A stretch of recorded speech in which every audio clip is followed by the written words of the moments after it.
Hello everyone, this is H2Acon from Online Knights, and I'm here today with the 5th episode of Mass Effect Factions.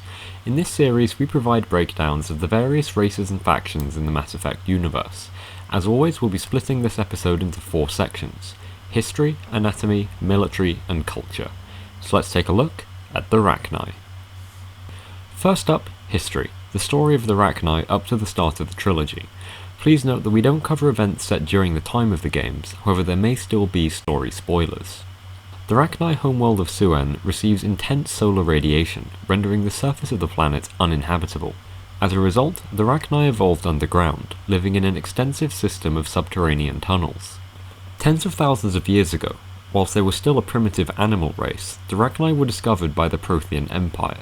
The warlike Protheans quickly realised that they could be weaponized and set about breeding an army of Rachni whilst also engineering them to be more savage.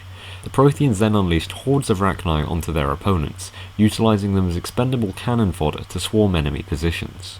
Eventually, all this conditioning to be aggressive resulted in the Rachni becoming impossible to control, and so the Protheans swiftly moved towards eradicating the uplifted Rachni before they could become a threat.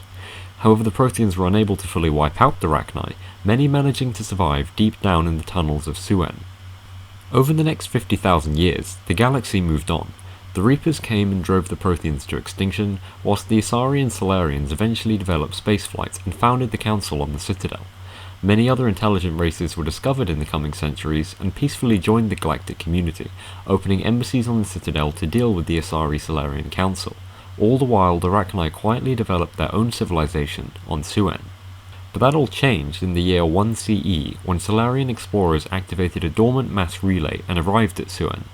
These explorers were captured by the Rachni, who were able to reverse engineer the Solarian spaceship to develop faster-than-light travel. This technological leap enabled them to leave Suen and unleash the Rachni upon the galaxy. As they expanded, they clashed violently with the Citadel races whose territory they were invading. Negotiations with the hyper-aggressive Rachni were futile, and for the first time the Citadel Council was faced with a hostile alien threat.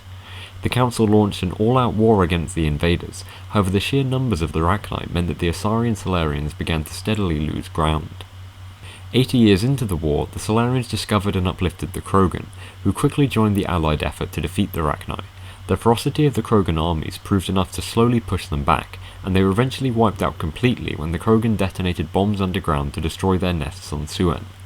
After 300 years of conflict, the Rachni were finally declared extinct.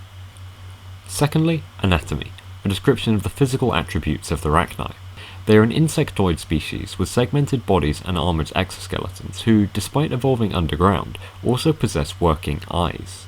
The Rachni are most at home in underground nests on inhospitable planets like Suen, a niche that they are able to exploit thanks to their naturally high resistance to toxins and radiation. They come in many varieties, similar to bees or ants on Earth. The most common forms are the small green Rachni workers and the larger red-brown Rachni soldiers.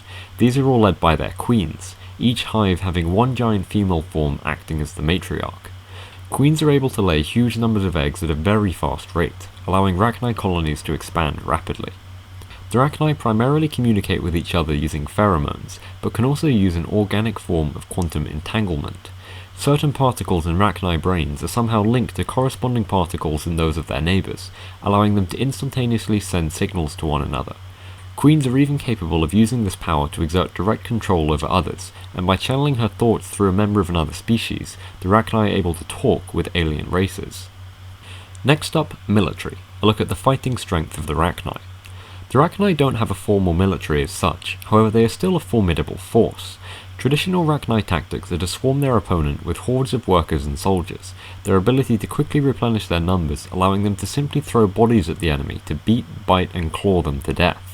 Rachni also have highly acidic bodily fluids, and so the Rachni soldiers spit acid saliva at their opponents as an additional form of attack. Rachni workers are capable of self-explosion, and as a last resort, groups of workers will rush at an enemy to explode and cover them with corrosive acid. Older Rachni soldiers have also been observed to possess some basic biotic abilities, able to create defensive barriers, and even to warp an enemy's armour to weaken their defences. It is also inaccurate to think of Rachni just as mindless animals. They are an intelligent sentient species with science and technology of their own. The ancient Rachni who fought the Council races did so with fleets of warships and advanced weaponry, not just by throwing sheer numbers at their enemies. So although wiped out are no longer a superpower by the time of the games, the strength of the Rachni is still remembered as the stuff of legend in the trilogy. Lastly, culture, a summary of Rachni society. Their telepathy-like abilities grant them a hive mind intelligence, as all information can be instantly shared between the whole hive. But although part of a hive mind, each Rachni is a distinct individual, and despite their willingness to expend large numbers in battle, every Rachni is a valued member of their hive. The artificially aggressive nature of the Rachni means that if newly hatched Rachni are removed from their queen, they will quickly go insane. Without their mother to soothe and socialize them, Rachni young raised in isolation develop psychotic tendencies and will behave like savage animals. Rachni queens also possess genetic memories from their mothers, allowing the history and wisdom of the previous queens to be passed down. This enables the Rachni to retain all of the collective knowledge of their hive mind, never losing the experience of the previous hive. The Rachni are made up of multiple hives, each with their own queen, however the political structure between hives is completely unknown. Now as always, this isn't everything we know about the Rachni, but we hope that this video has at least helped summarize the available information. Please let us know if you've enjoyed the video. I've been H2Acon, and I'll see you next time.